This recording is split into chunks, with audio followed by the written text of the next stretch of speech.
Bavê min jî mîna gelek Ermeniyan di çaxê tevkujiya Ermeniyan de bi rêya Kurdan ji kuştina bi Tirkan re hatibû rizgarkirin.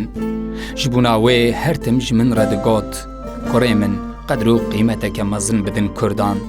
Kurdan ji bîr nekin, keda wan li ser min pir e.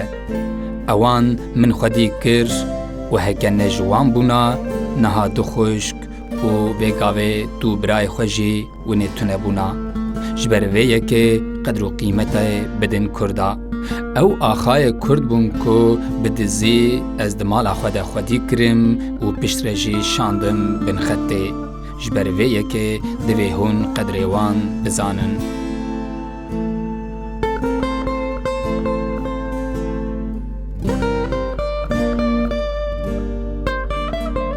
Aram kurê Tigran Melikiyan di sala 1934 de li Qamişlokê di nava malbateke hejar de hat dinê.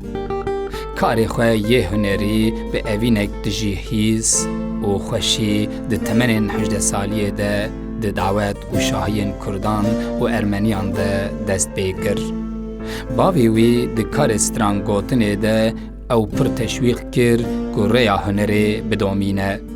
Di sala 1966 de bi malbata xwe re çûn Ermenistanê û heya sala 1985 di radyoya Erîvanê de mîna xebatkarekî fermî xebitî.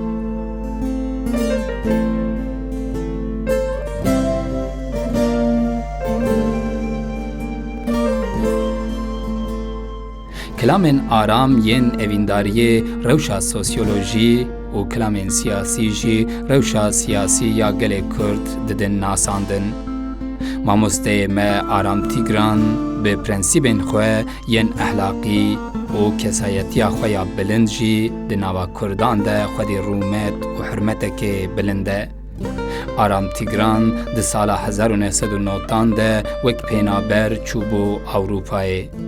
Di roja 8 tebaxa 2009 de li Atînayê çû ser dilovaniya xwe.